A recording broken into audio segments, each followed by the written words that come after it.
제가 먼저 읽겠습니다. 당신은 무엇을 삶의 권위로 삼습니까? 무엇인가를 믿는 사람들은 저마다 그것을 믿는 이유를 다 가지고 있습니다. 사업 분야, 정부, 그리고 교육에도 기준이 있듯이 그리스도인에게도 자신의 믿음, 본분, 곧 자신의 전반적인 품행을 위한 절대적인 기준이 필요합니다. 맞습니까? 예, 절대적인 기준이 필요하다라는 것입니다. 그런데 저와 여러분에 있어서 절대적인 기준은 지금 뭐라는 거예요? 성경이 절대적인 기준이라는 것입니다. 절대적인. 그냥 우리의 생각과 마음과 교리, 모든 것, 그리고 우리 실행에 있어서, 모든 것에 있어서 절대적인 기준이 다 성경입니다.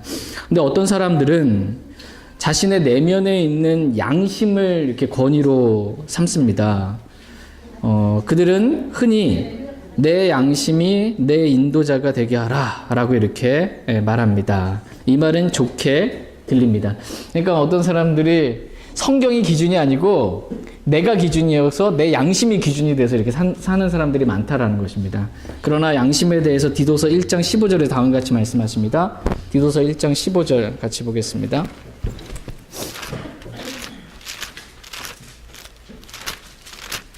디도서 1장 15절.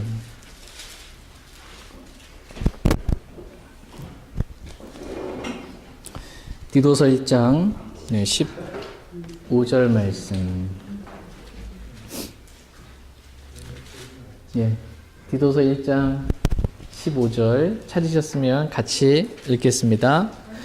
순수한 자들에게는 모든 것이 순수하나 더럽혀지고 믿지 않는 자들에게는 아무것도 순수하지 아니하고 오히려 그들의 생각과 양심마저도 더럽혀져 있느니라. 프린트물 돌아서 보시면 디도서 1장 15절에서 그 양심은 어떻게 되어 있대요 지금?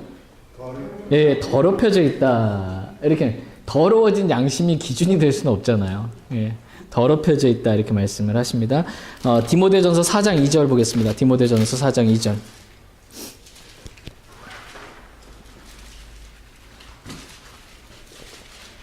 양심에 대해서 하시는 말씀 보겠습니다. 디모데전서 4장 2절 같이 디모데전서 4장 2절 같이 읽겠습니다.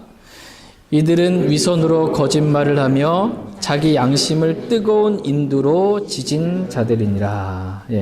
디모데전서 4장 2절에서는 뜨거운 인두로 양심이 지져졌다 이렇게 표현하고 있습니다. 인두로 양심이 지져지면 양심이 반응하지 않는 걸 의미합니다. 양심이 반응하지 않는 거예요. 그게 기준이 될 수 없다는 것입니다. 고린도전서 8장 7절 보겠습니다. 고린도전서 8장 7절. 아무리 양심이 나름대로 깨끗하고 선하고 그렇고 좋고 하더라도 양심은 기준이 될 수가 없습니다. 각 사람의 양심이 각각 다 다르기 때문입니다. 고린도전서 8장 7절. 같이 고린도전서 8장 7절 같이 읽겠습니다.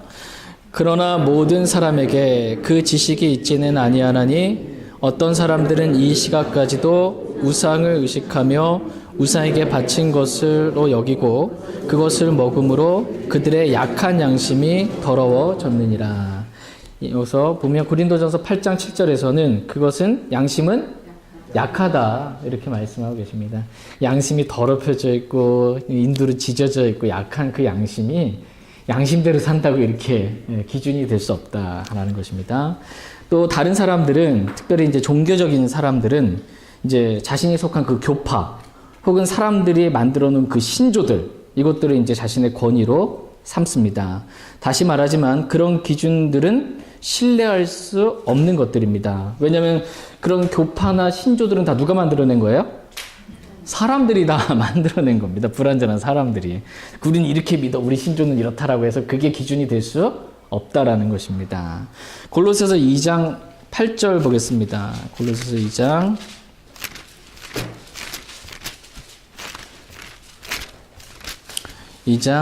8절.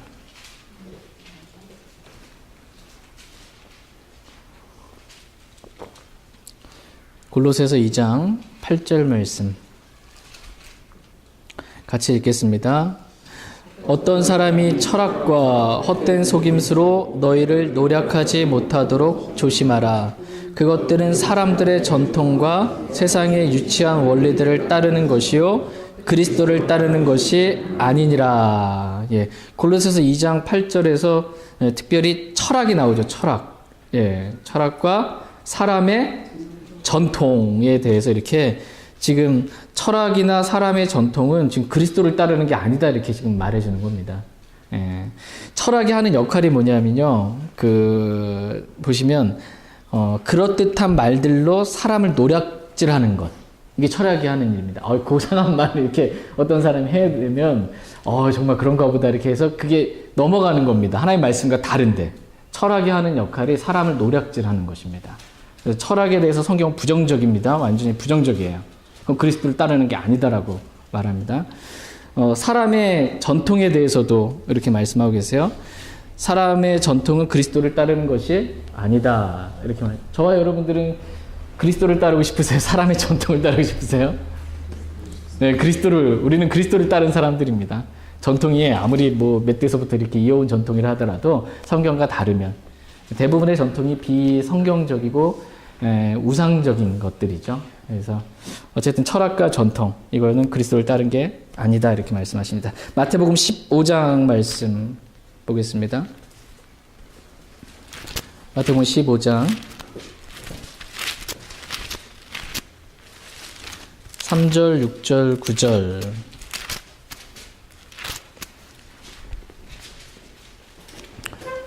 마태복음 15장 3절 말씀 같이 읽겠습니다. 마태복음 15장 3절입니다. 시작. 그분께서 그들에게 대답하여 이르시되 너희는 또한 어찌하여 너희 전통으로 하나님의 명령을 범하느냐. 예. 전통으로 지금 뭘 하고 있는 겁니까? 하나님의 명령을 어기고 있는 것입니다. 전통에 대해서 성경은 부정적입니다. 6절 한번 같이 읽겠습니다. 자기의 아버지나 어머니를 공경하지 않아도 의무를 면제받으리라 하여 너희 전통으로 이같이 하나님의 명령을 무효가 되게 하였느니라. 9절 말씀도 읽겠습니다. 시작. 그러나 그들이 사람들의 명령들을 교리로 가르치며 내게 헛되이 경배하는도다 하였느니라. 네. 전통을 따라서 뭔가 이렇게 하는 거는 하나님의 말씀을 어기는 거고 하나님 헛되이 경배하는 그런 결과를 가져오게 됩니다. 그러니까는 철학이나 이 전통이나 어떤 교파들이 갖고 있는 신조들, 이것이 우리의 기준이 될 수 없다라는 것입니다. 저와 여러분들의 기준은 오직 하나님의 말씀만 기준이 됩니다.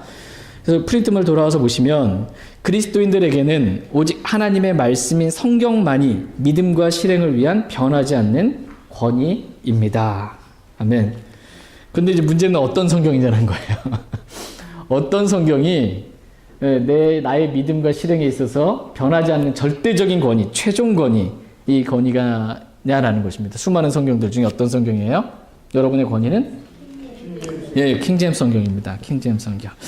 이 과를 통해 이제 당신은 성경이 무엇인지, 왜 성경을 당신의 권위로 삼아야 하는지, 그리고 하나님의 자녀로서 당신은 어떻게 성경을 사용해야 하는지를 배우게 될 것입니다. 이 과를 통해서 배워야 될 첫 번째는 성경이 무엇인지, 두 번째는 왜 성경을 내 권위로 삼아야 하는지, 세 번째는 어떻게 이 성경을 가져야 하는지, 이 세 가지를 배운다라는 것입니다. 오늘은 성경이란 무엇인가 말씀에 대해서 한번 살펴보겠습니다. 성경이란 무엇인가? 잠깐 저를 한번 보시고 성경은 뭐예요? 뭐라고 대답하실 거예요? 아멘. 네, 맞습니다. 성경은 살아있고 영원히 거하는 하나님의 말씀입니다. 하나님 말씀이에요. 사람이 쓴 책인데 이게 아니고 살아있고 영원히 거하는 하나님 말씀이 바로 이 성경입니다. A 한번 보시면 성경은 66권의 책들이 모여서 구성된 책으로서 구약과 신약이라는 두 개의 중요한 부분으로 나누어집니다. 그리고 B를 보시면 성경에 붙여진 다른 이름들은 다음과 같습니다. 로마서 10장 17절 보겠습니다.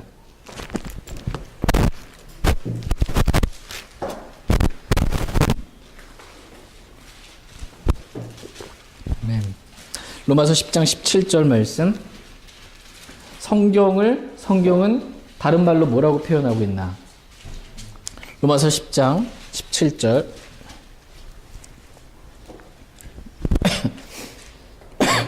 로마서 10장 17절 같이 읽겠습니다. 그런즉 이와 같이 믿음은 들음에 의해 오며 들음은 하나님의 말씀에 의해 오느니라. 아멘. 성경을 다른 말로 지금 로마서 10장 17절에서 뭐라고 말씀하세요? 네, 하나님의 말씀. 성경은 하나님의 말씀입니다. 이게 정상적인 믿음이에요. 근데 지금은 이 믿음이 많이 파괴된 시대에 살아가고 있습니다. 그러나 저와 여러분은 기록된 그대로 성경은 하나님의 말씀입니다. 이렇게 믿습니다. 베드로전서 1장 23절 말씀도 보겠습니다. 교재에는 없지만 한번 살펴보겠습니다. 베드로전서 1장 23절.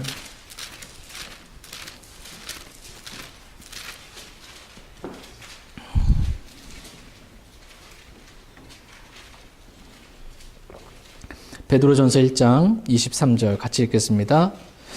너희가 다시 태어난 것은 썩을 씨에서 난 것이 아니요 썩지 아니할 씨에서 난 것이니 살아있고 영원히 거하는 하나님의 말씀으로 된 것이니라. 예.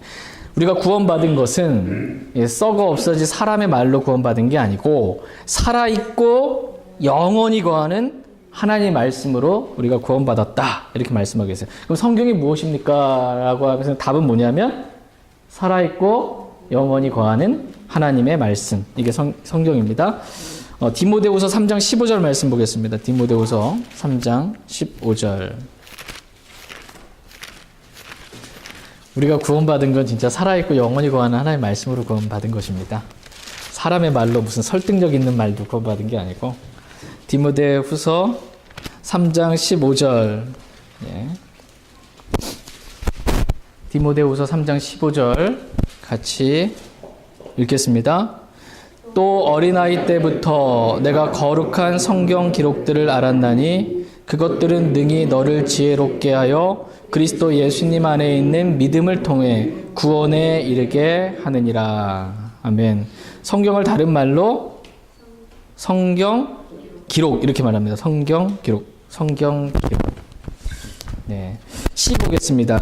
성경에 있는 책들은 연대순으로 이렇게 배열되어 있는 것이 아니라 연대기적으로 이렇게 성경이 배열되어 있는 게 아니고 66권이 주제별로 이렇게 성경이 배열되어 있습니다. 다음 페이지에 나와 있듯이 신약 성경과 구약 성경은 각각의 책들이 이제 그룹별로 이렇게 정렬되어 있습니다. 가로 한번 같이 읽겠습니다. 갓 그리스도인들이 된 분들은 처음에 성경의 책들을 찾는데 어려움을 겪습니다. 설교를 듣는 예배 시간에는 더욱 그러합니다. 그럴 때에는 당황하지 말고 성경 앞에 있는 색인을 사용하거나 다른 그리스도인들의 도움을 받으십시오. 성경을 많이 찾아볼수록 각 책들이 있는 위치를 더 빨리 친숙하게 될 것입니다. 예. 구원받은 지 얼마 안 되신 분들은 당연히 성경 어디 비자 그러면 당황스럽죠. 어디 있는지 알지도 못하는데. 그럼 그때는 당황하지 마세요. 당황하지 말고 성경 앞에 이렇게 보면 색인이 이렇게 있습니다. 한번 펴보겠습니다. 성경 앞에. 성경 전서 목차가 나와요. 목차.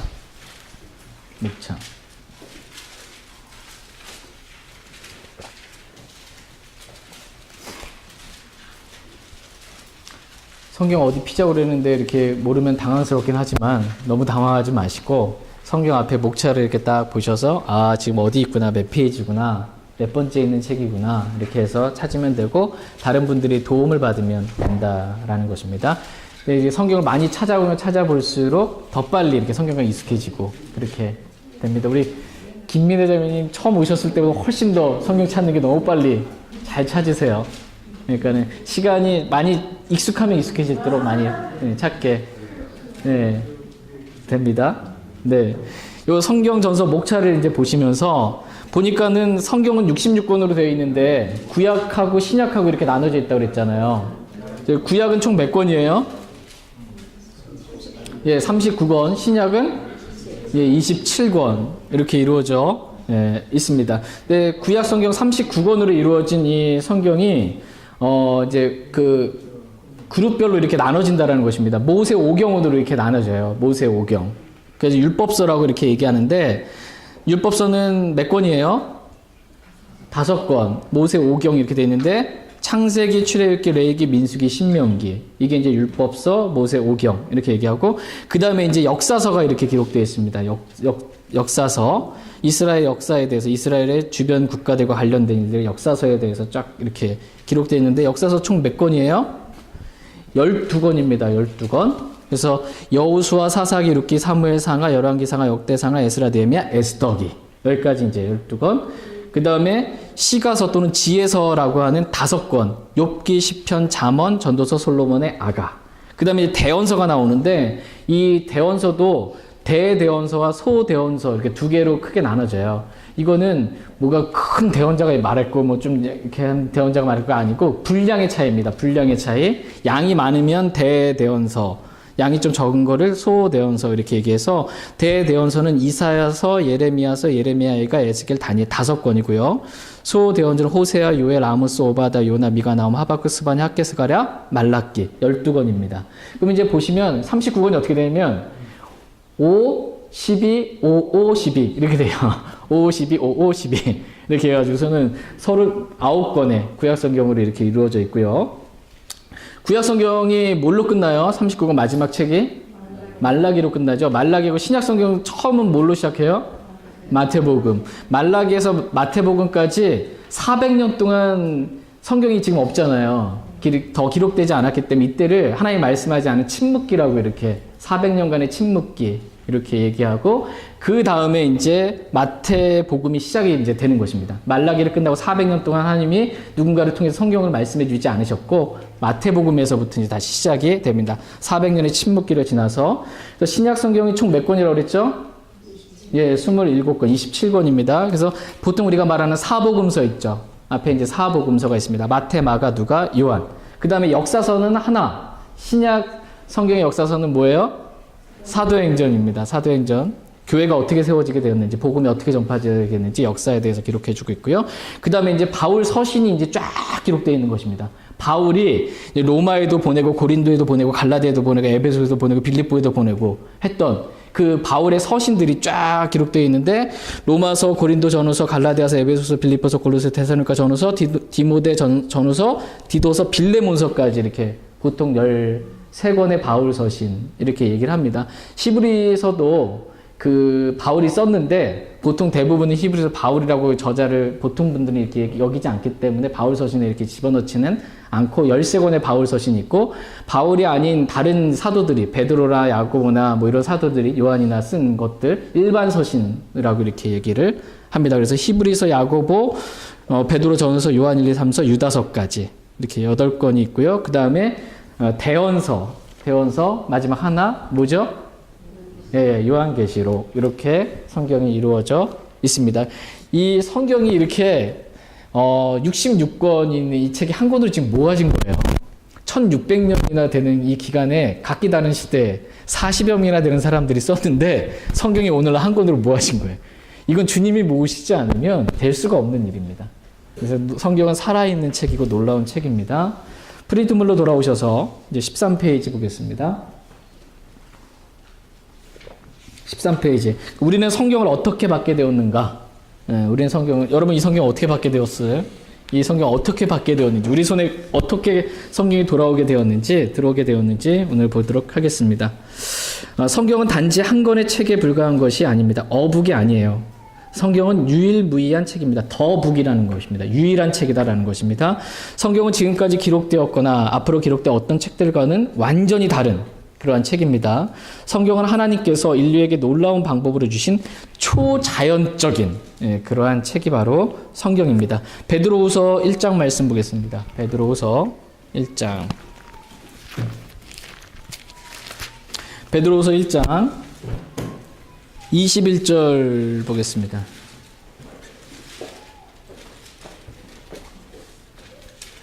네, 베드로후서 1장 21절. 같이 읽도록 하겠습니다. 베드로후서 1장 21절 같이 읽겠습니다. 대언은 옛적에 사람의 뜻으로 말미암아 나오지 아니하였고 오직 하나님의 거룩한 사람들은 성령님께서 자기들을 움직이시는 대로 말하였느니라. 아멘. 여기 줄이 있죠? 여기다가 한번 직접 한번 써보도록 하겠습니다. 직접 써보는 게 많이 유익이 됩니다. 이 베드로후서 1장 21절 말씀을 이해하시면서 천천히 한번 직접 적어보세요. 한 단어 한 단어 하나님께 주신 말씀으로 이렇게 적어보시기 바랍니다. 대언은 옛적에 사람의 뜻으로 말미암아 나오지 아니하였고 오직 하나님의 거룩한 사람들은 성령님께서 자기들을 움직이시는 대로 말하였느니라. 예. 한번 직접 한번 써보세요. 네, 다시 한번 제가 읽겠습니다. 대언은 옛적에 사람의 뜻으로 말미암아 나오지 아니하였고 오직 하나님의 거룩한 사람들은 성령님께서 자기들을 움직이시는 대로 말하였느니라. 예. 이 성경 구절은 우리가 성경을 어떻게 갖게 되었는지에 대해서 세 가지 중대한 사실을 가르쳐주고 있습니다. 첫 번째로 성경은 사람에 의해 만들어지지 않았습니다. 사람의 뜻으로 말미암아 나오지 아니하였고 이렇게 말씀하세요. 사람의 뜻으로 말미암아 나오지 아니하였고. 성경도 뭐 어차피 사람이 쓴 책인데 맞습니까? 그런 말이 아니라는 겁니다. 성경은 사람이 쓴 책이 아니라는 것입니다. 사람의 뜻에서 나오지 아니하였다라는 첫 번째 중요한 진리.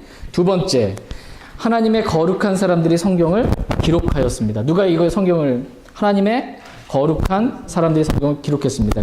하나님의 거룩한 사람들은 말하였느니라. 세 번째는 성령 하나님께서 성경을 저술하셨습니다. 하나님의 거룩한 사람들은 성령님께서 움직이시는 대로, 중요한 거는 성령님께서 움직이시는 대로 그들이 말하고 그들이 기록했다라는 것입니다.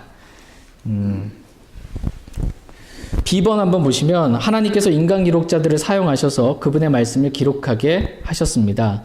하나님께서는 직업이 다른 약 40여 명의 사람들을 사용하셔서 성경을 기록하게 하셨습니다. 이 일은 무려 1600여 년의 기간에 걸쳐서 이루어졌습니다.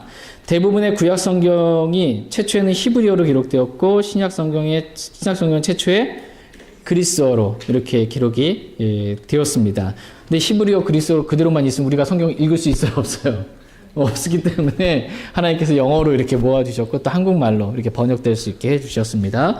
C 보시면 하나님께서 성경을 저술하셨습니다. 하나님께서 기록을 하셨어요.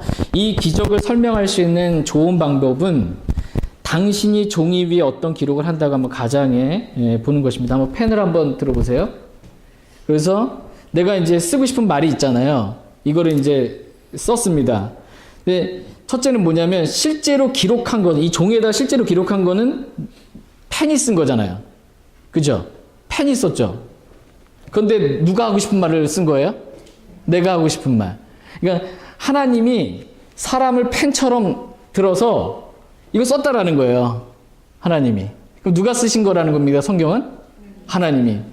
그래도 펜이 썼는데요. 이렇게 우기지 말고 하나님이 사람을 써서 40여 명을 1600년 기간에 걸쳐서 사람을 써가지고 쓰셔서 하셨다는 거예요. 성령님께서 움직이시는 대로 그 사람을 말하게 하셨다는 것입니다. 이렇게. 그러나 펜은 그저 당신이 그것을 움직이는 대로 기록할 것뿐입니다. 둘째는 뭐냐면 이제 기록된 글자체의 특성은 당신이 어떤 종류의 펜 또는 기록 도구를 사용한가에 따라서 달라진다는 것입니다.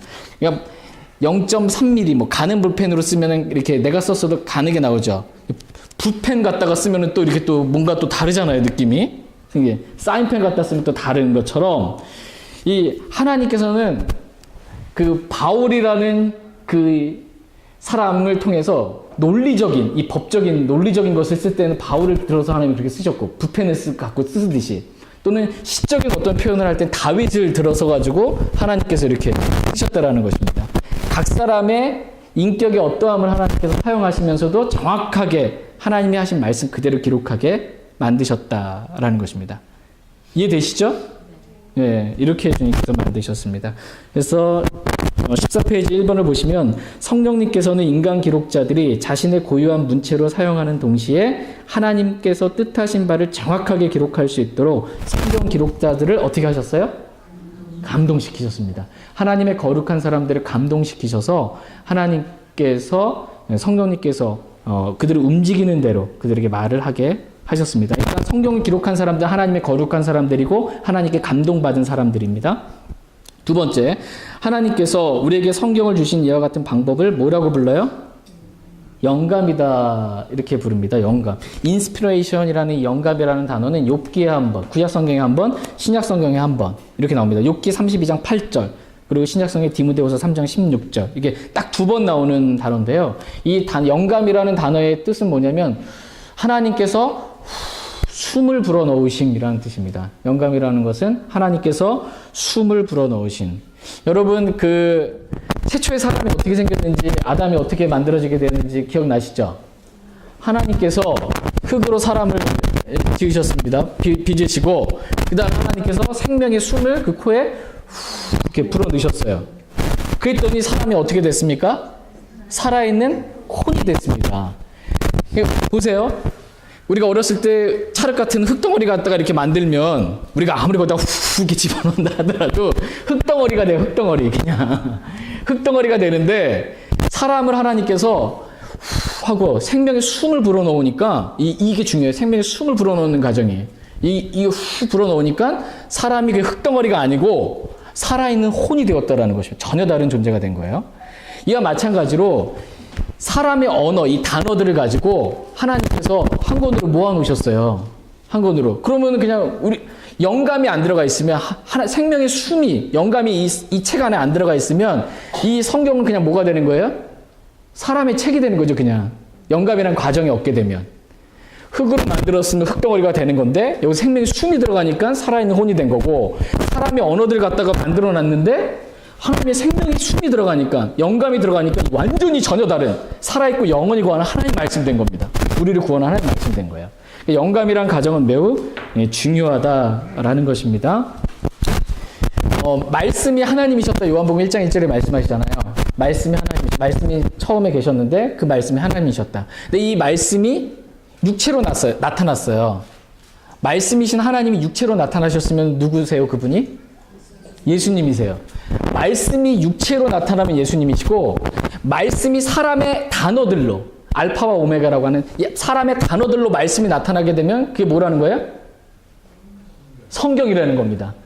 말씀이 사람의 육체로 나타나면 예수님이 되는 거고 예수 그리스도가 되는 거고 말씀이 처음부터 계셨던 이 말씀이 사람의 언어로 나타나면 성경이 된다는 거예요.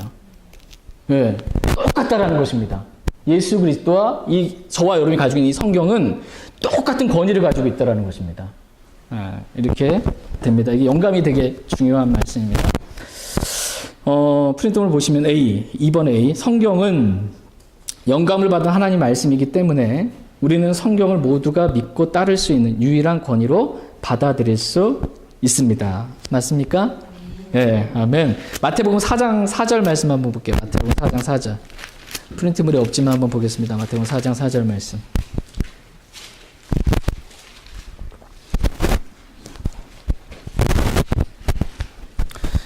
마태복음 4장 4절 말씀.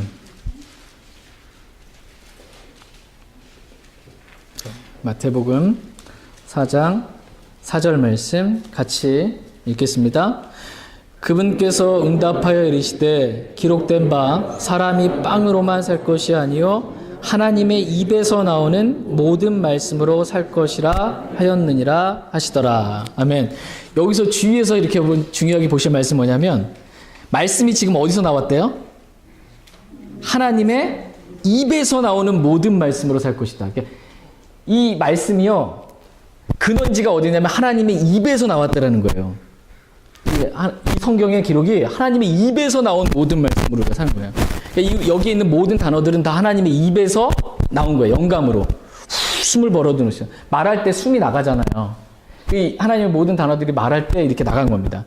보시면 하나님께서 자신의 거룩한 사람들에게 감동을 주셨어요. 그래가지고는 성령님께서 움직이시는 대로 그 사람을 말하게 했어요. 예를 들면 다윗을 말하게 했어요. 그리고 하나님께서 그가 말한 걸 또 기록하게 하셨어요. 그 기록물에 하나님께서 영감을 주셨다라는 거예요. 그 기록물에. 이해가 되시죠? 기록물에 하나님께서 영감을 주셨습니다. 이 기록물 자체가 살아있고 영원히 관한 하나님의 말씀입니다. 된 겁니다. 도서관 수많은 책들 많잖아요. 다 사람이 쓴 건데 유일하게 오직 성경만 하나님께서 이제 자신의 거룩한 사람들을 감동시켜서 성령님께서 움직이시는 대로 말하게 하시고 기록하게 하셔서 기록물에 영감을 주셨습니다. 이 기록물 자체가 하나님의 말씀, 살아있는 말씀이 됐어요. 요 중에 사람의 뜻에서 나지 않았다고 그랬잖아요. 그러니까는 아담을 하나님께서 흙으로 지으셨는데 그 아담이 사람이 됐는데 부분적으로 흙덩어리가 하나 떨어져 나가는 일이 있는 거예요. 살아있는 혼이 안 되고 흙덩어리처럼 떨어나가는 것이 없는 것처럼 이 성경 말씀도 이 모든 단어들이 다 하나의 말씀이고 한 단어는 사람의 말이하고 이렇게 섞여 있어서 떨어져 나가지 않는다라는 거예요. 안전하게 모든 말씀이 하나의 말씀이라는 거 100% 순수한 하나님의 말씀입니다. 출애굽기 24장 한번 보겠습니다. 출애굽기 24장.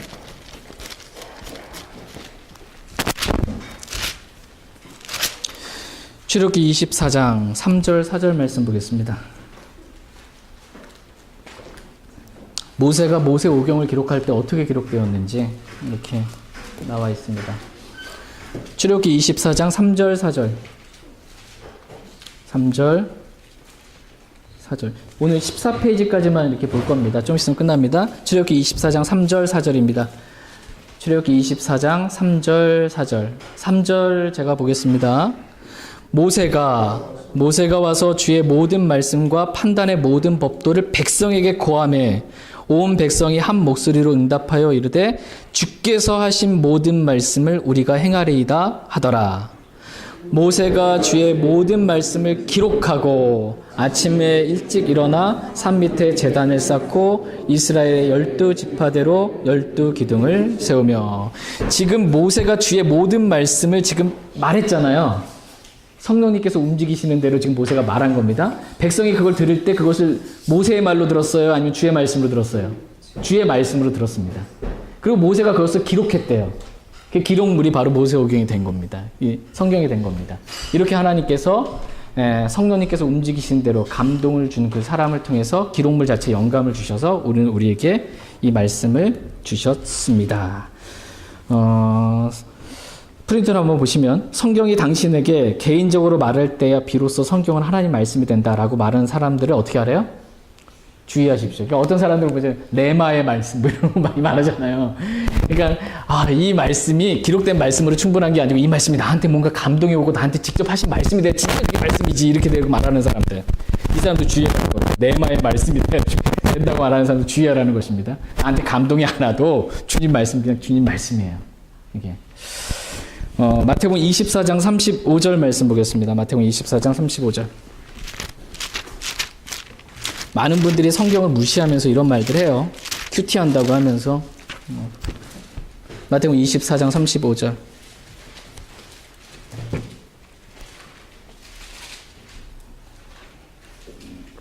마태복음 24장 35절 말씀.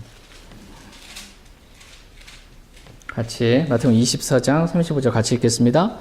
하늘과 땅은 없어지겠으나 내 말들은 없어지지 아니하리라. 예, 여기서 보시면 내 말들은 word입니다. 단어들이에요.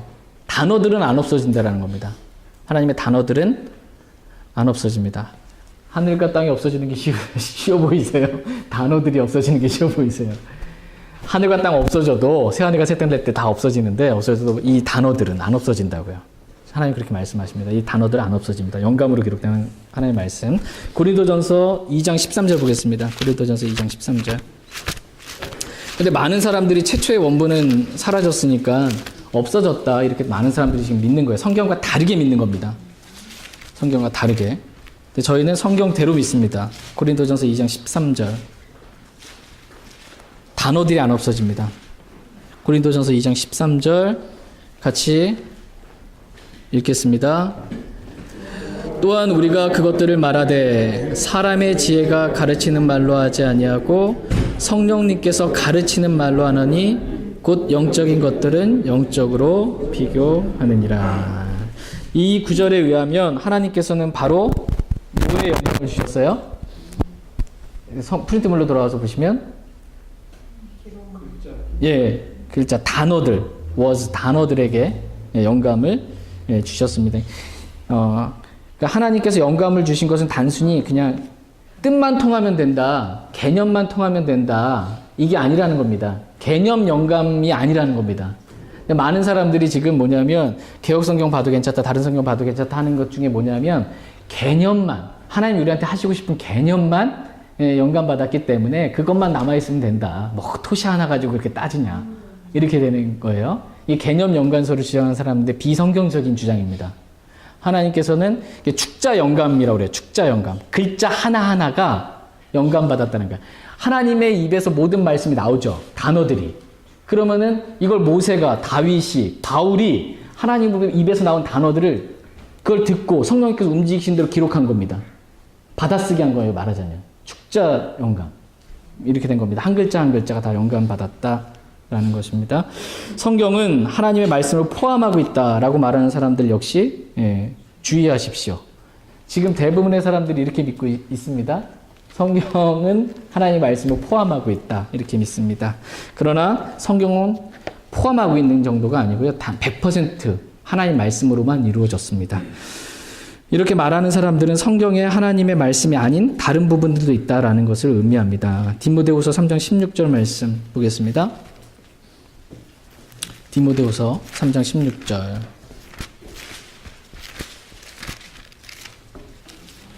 디모데후서 3장 16절.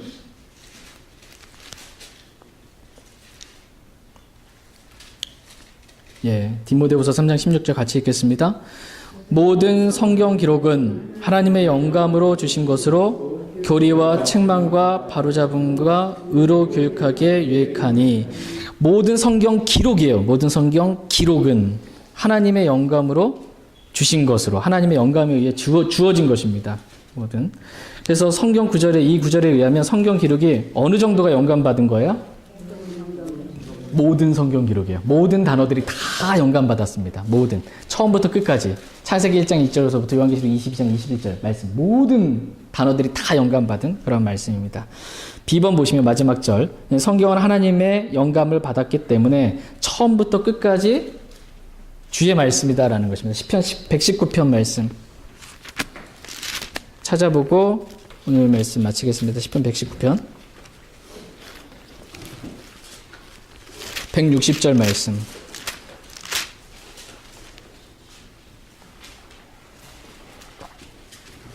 시편 119편 160절. 같이 읽겠습니다. 주의 말씀은 처음부터 진실하오니 주의 의로우신 판단들은 모두 영원히 지속되나이다. 아멘. 성경은 하나님의 영감을 받았기 때문에 처음부터 끝까지 다 진실이고 주의 말씀입니다. 주의 말씀이고 진실. 여기서 진실이라는 표현은 진리예요, 진리. 주의 말씀은 처음부터 진리고 그 처음부터 진리의 말씀은 영원히 모두 지속된다. 이렇게 말씀하고 계십니다. 우리에게 진리의 말씀, 하나님의 말씀, 완전한 하나님의 말씀 허락해 주신 하나님께 진심으로 감사드립니다. 저와 여러분들이 성경을 읽을 때 이걸 사람의 말로 받으면 안 되고 하나의 말씀으로 이렇게 받아야 합니다. 제가 기도하고 오늘 성경 마치겠습니다.